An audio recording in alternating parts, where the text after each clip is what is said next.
Hivi salamu marafiki na wazazi, nipo jela sababu ya mapenzi. So ni jua, so ni nyota, so ni mwezi, tafanya nini na kutoroka siwezi. Siku ya kwanza nilimwona kwa Kigoma, alikuwa anacheza ngoma, kutongoza pale pale kawa noma. Akanipa namba kamwambia nitakusoma, yeah. Kumbe lile kosa langu, na joto la bale kwangu liko juu, yeah. Natuma message vipi wangu, naye akajibu yani wewe tu, yeah. Sindo nikamwomba tuonane, yani nina mengi ya kuongea na wewe. Akasema sawa tuonane. Usiku wa manane, kumbe wa kusoma, ametoroka kwao, wazazi wamemwona. Kumbe wa kusoma, ametoroka kwao, wazazi wamemwona. Dakika 10 kabla sijatema sumu kwa mchumba, nasikia mlango ngongongo.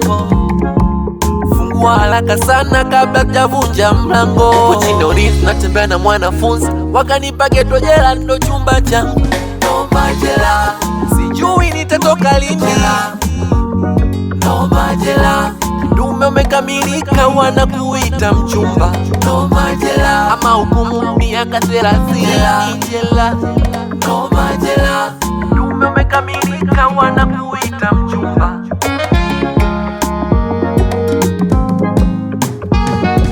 Kimondo, chunga na mdomo, usala ni kazi si unajua.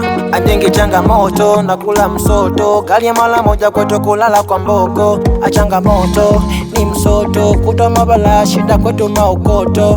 Tena usiwaze kukata tamaa, ipo siku tatoka. Usiwaze kukata tamaa, ipo siku tatoka. Kwanza jela ni jela, wewe mwezi moja nzako miaka 10 wamekaa. Acha kushangaa, maisha ya jela hivi ndo tunavokaa. Usiwaze mawazo usijaze, omba Mungu siku nazo ziende. Jela sio kifo, jela mafundisho. Usipokuwa mbabe umekamilika wanakuita mchumba. Kama kunununu na mnunia nani, kesi na mwezi sasa mahakamani haisomwi. Hata polisi napo dhamana ipatikani. Noma jela, sijui nitatoka lini. Noma jela, dume umekamilika wanakuita mchumba. Noma jela, ama hukumu miaka 30 jela. Noma jela, dume umekamilika wanakuita mchumba.